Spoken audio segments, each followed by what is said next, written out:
Hello, my name is Nathan Brummel, and I hope you're having a great day. Today, I want to talk to you about one of my theological heroes, one of the most exciting theologians and ministers during the Reformation era, Theodore Beza. Now, I realize that often Theodore Beza has gotten a bad rap. He is accused of being a terrible, evil scholastic who stands in the sharpest contrast to the humanist John Calvin. Theodore Beza would be the leading successor of John Calvin in Geneva in the age of the Reformation and in the post-Reformation era. But we're going to see that Theodore Beza was not some type of dry, scholastic, intellectual thinker who was just trying to somehow systematize dogma in a way that wasn't connected to the sacred scriptures. No, the Theodore Beza we're going to meet is the real Beza, the Beza who was a leading humanist in his time. A man who was, yes, a leading systematic theologian in the Reformation era, but also a profound biblical scholar, and a scholar of the New Testament Greek, and also the translator into Latin of the most widely used Latin New Testament in the post-Reformation era. So we're going to begin to look today in part one at the childhood and the youth of Theodore Beza. And later on, we will continue to trace his sojourn until finally he ends up in Geneva, where he plays a leading role in the startup of the new academy in Geneva, and then later becomes Calvin's successor and has a long ministry all the way until the end of the 1500s. So welcome, and I hope you love learning about this man who has been neglected often in Reformation studies. The title of my talk is Theodore Beza, Calvin's Humanist Successor. Notice the very title of this talk will be surprising to some. I call him a humanist successor. You see, people often accuse Theodore Beza of being a dry, abstract, scholastic theologian. And here I am calling him a humanist successor of Calvin. Theodore Beza, I love the name Theodore. I think of Theodore Roosevelt. I also think of a cousin whose name was Theodore. We called him Teddy. But Theodore Beza was born in 1519. And he would live all the way until 1605. So for his age and time, he had a long life, and God gave him an exceedingly long ministry in the city of Geneva. He was born on June 24. That was his birthday of 1519 in Vézelay in Burgundy, into a family that was of the lesser nobility. So like John Calvin, Beza was a Frenchman. His uncle Nicholas was a member of parliament in Paris, and so he had some powerful connections. His last name was de Beza, or B-E-S-Z-E,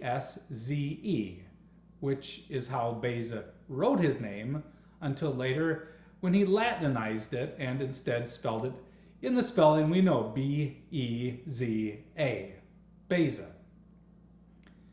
In the latter part of the 19th century, his hometown was a decayed town of 1,200 souls. Back then, it could be found, and people write about walking through it. It's 150 miles southeast of Paris. Now, there was a historical incident that made his hometown famous because Bernard of Clairvaux had preached the Second Crusade there way back in 1146. Theodore was the youngest of 7 children. And from his childhood, the boy had a winning personality. He was very lovable.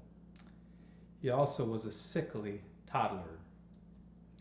We're told that he was but a puny child of so weakly a constitution that he barely walked at 5 years of age.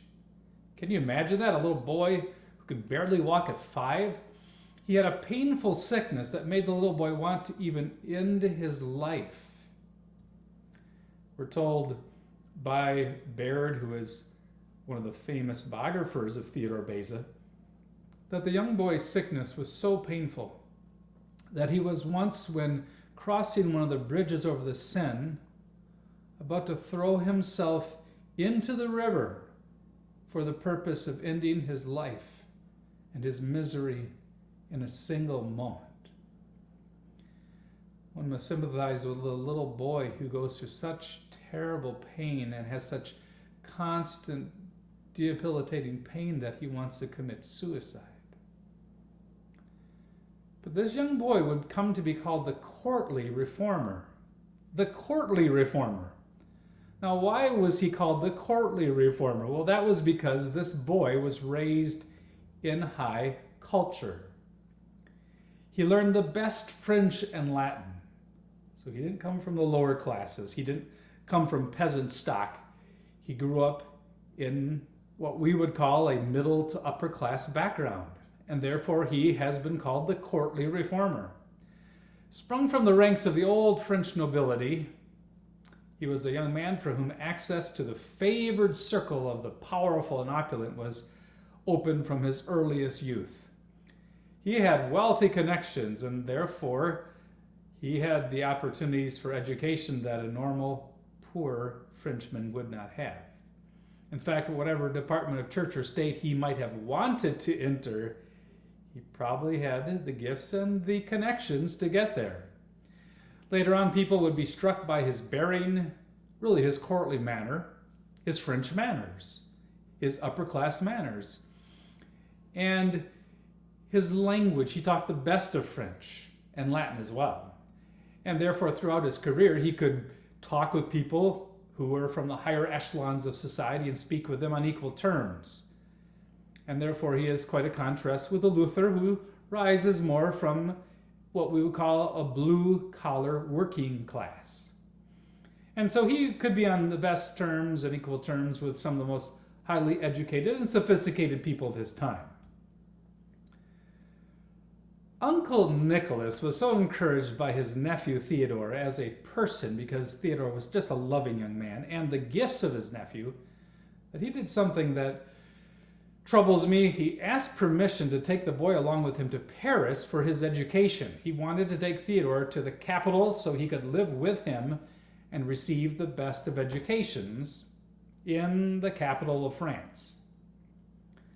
Now remember, this would involve the boy going away from his dad and mom. Now Nicholas was a judge. He was a member of the judicial parliament of Paris. And naturally, Theodore's mother did not want to be separated from her beloved son, especially with a son who had bonded so well with her and loved her so much.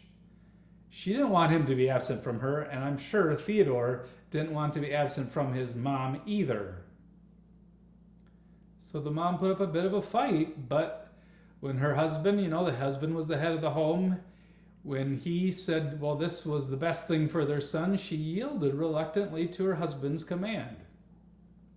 But she said, if he's going to go to Paris, I am going to accompany him there.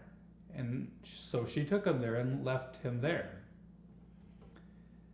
And the sad thing is that she didn't long survive this enforced separation from her beloved son. Soon afterwards, Beza loses his mother. She dies, and the boy is left motherless.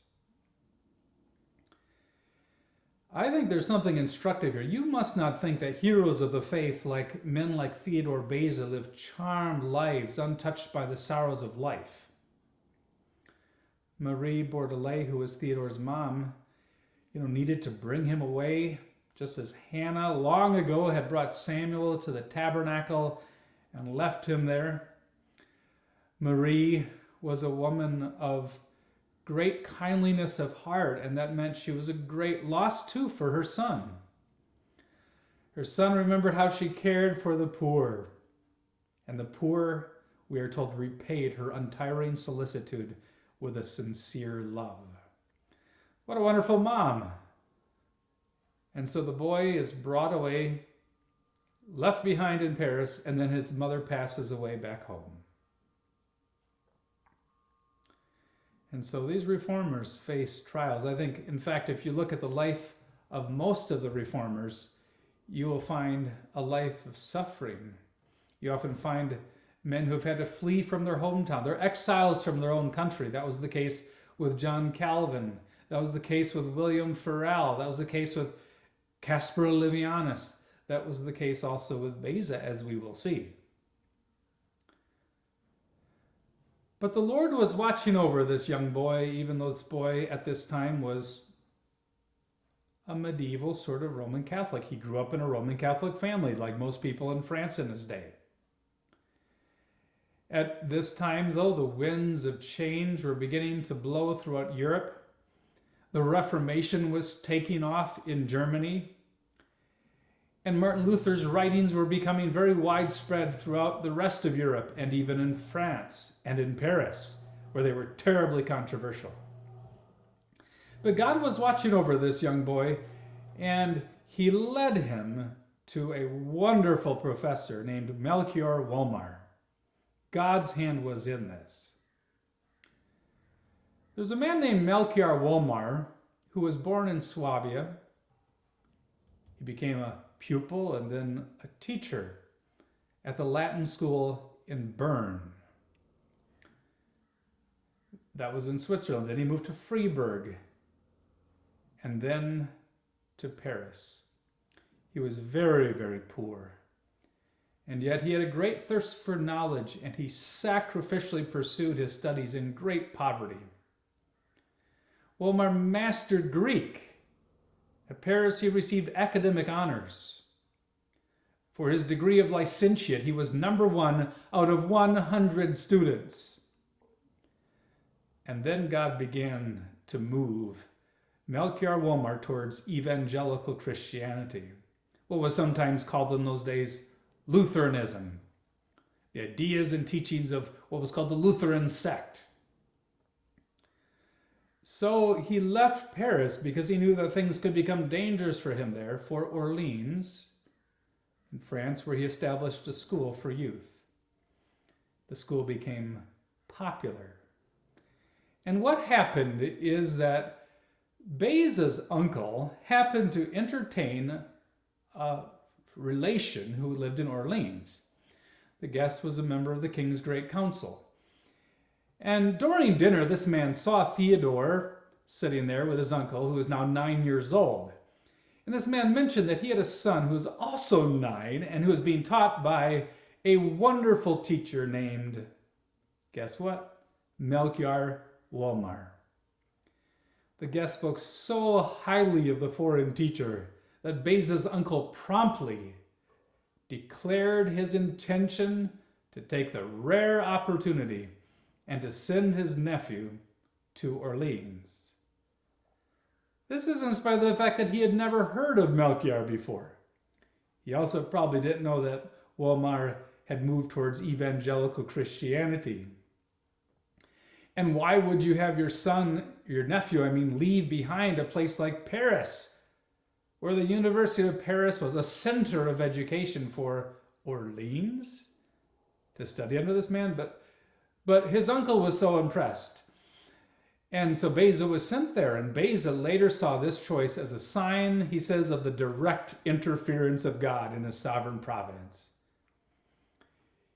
What else could have led his uncle Nicholas to decide to send him away from one of the most august and famous universities in the world to a new school started in a province by a German? In fact, Theodore called the day that he reached Wolmar's house his second birth. Isn't that strange? Now, by this time, Wolmar was beginning to make a reputation. He was invited to the court of Princess Margaret, who was the sister of King Francis I. She was one of the leading noble women in France who supported Protestantism. She lived in the capital of her Duchy of Berry, and so Theodore Beza moved with Wolmar to this duchy. John Calvin also spent a short time studying under Melchior Wolmar in the same place. fact, at this time, Calvin was 22 years old, while Theodore Beza was a young 12-year-old, but they must have met. This wasn't a huge educational center. So this was John Calvin's first contact with another young Frenchman named Beza. But Calvin was called away shortly because his father died. Calvin had come to Melchior Wolmer in order to learn Greek. And Calvin would learn his Greek.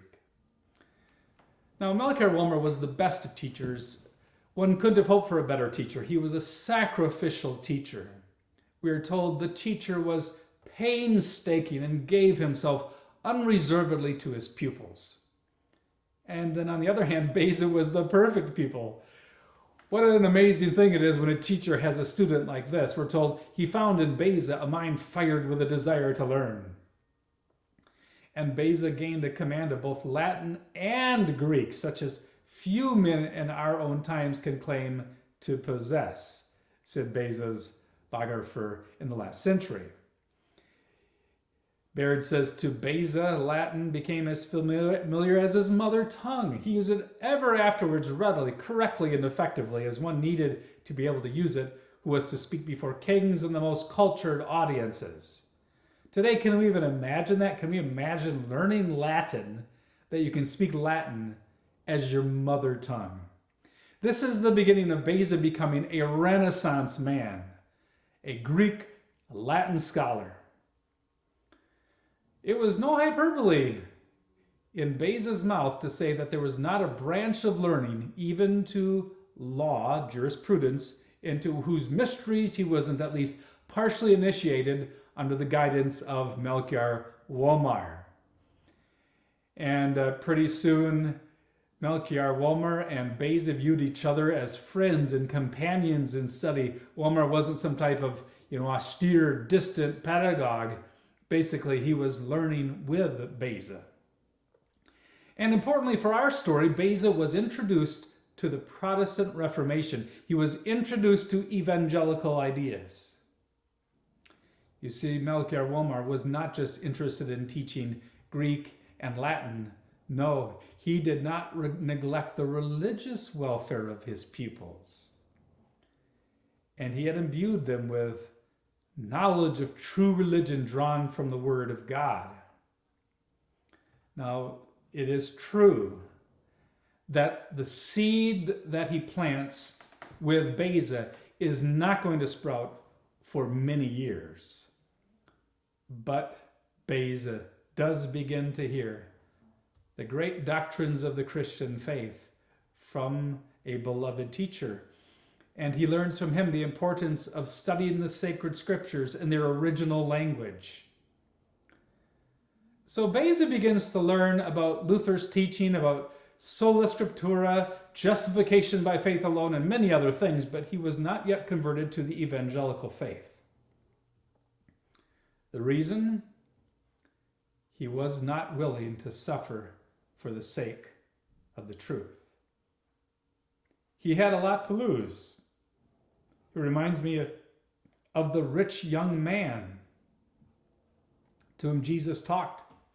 And Jesus said, go and sell all that you have and give it to the poor and then come and follow me. Because Jesus knew that that young man had made an idol out of his riches.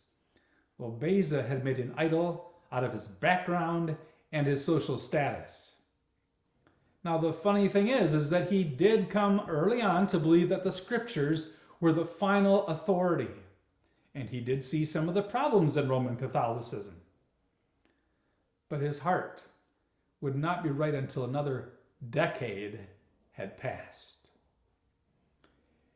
In some sense, he knew that the gospel was true and that what Melchior Wolmer taught him was the truth.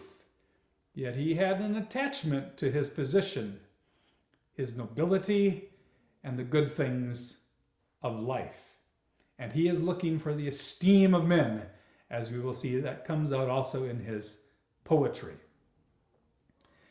Theodore's studies with Wolmer ended 4 or 5 years after John Calvin's did. At that point, Wolmer returned to Germany. He was feeling pressure in Roman Catholic France. Germany was clearly a safer place for a Lutheran to teach.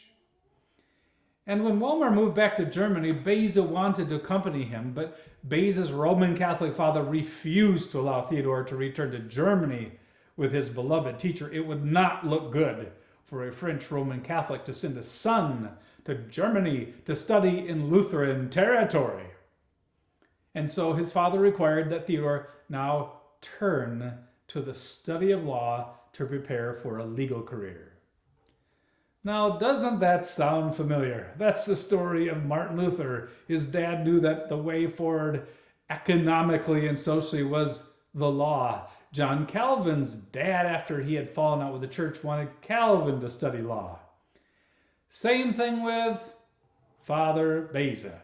Mr. de Beza insisted that Theodore should retrace his steps to the city of Orleans and there to study law, civil law. But Beza disliked legal studies. Now, this is kind of funny, of course, because Beza has been viewed as this sort of scholastic, abstract, legal, clinical thinker. Actually, Beza, he didn't want to study law. He wanted to study the liberal arts. He loved the humanities. And so instead, he turned to the liberal arts and the study of letters. We would say fine literature. He read Greek and Latin authors. Beza, as a law student, was popular with his fellow students. In fact, he joined the nation of Germany. There were all these different scholastic divisions, and because he had come from Burgundy in France, he was part of that group. In fact, he was so popular with his peers that he was elected to be the head of the student group, the procurator. It was like Beza was the president of the student council, but he was the president of a group on campus. Now remember, back in his days, there were not a lot of good French books to read. John Calvin's work with the institutes, his writings would play a role in the development of the French language.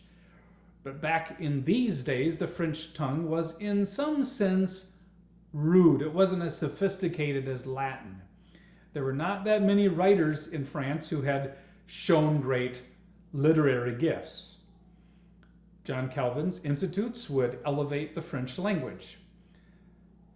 Young Theodore loved poetry, so much for being a dry, scholastic writer. He loved poetry. And unfortunately for his later career, and unfortunately when he looked back later on, he wrote some bawdy poetry. That is, poetry that was living on the edge with inappropriate type of sexual connotations. Later on, his opponents republished his inappropriate poetry. And Beza's response was this: "You deny me my repentance."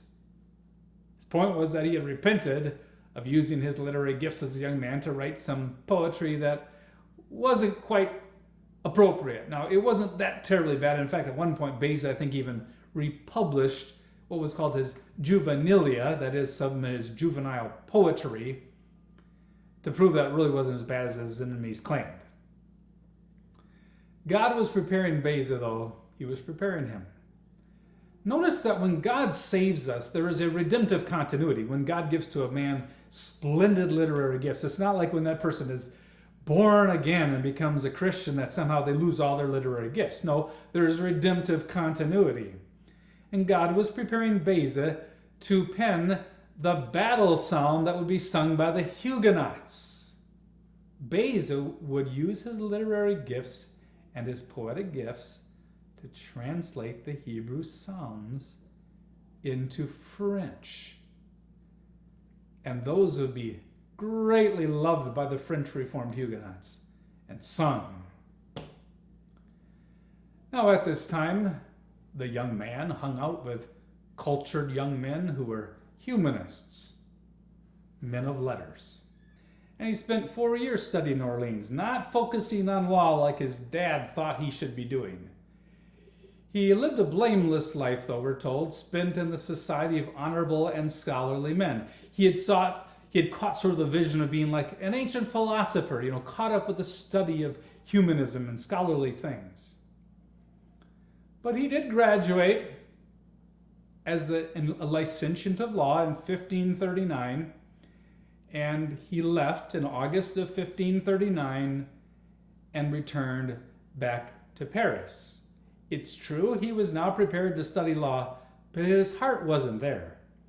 God had given enough gifts that he could get his licentiate in law while throwing his energy and his heart into his humanist studies. In our next section, we will look at Beza in Paris. Beza as a young man, as a graduate who now goes back to the capital of France, and the question is, what will he do with his life? And in that respect, his father, Mr. Beza, will be seriously disappointed.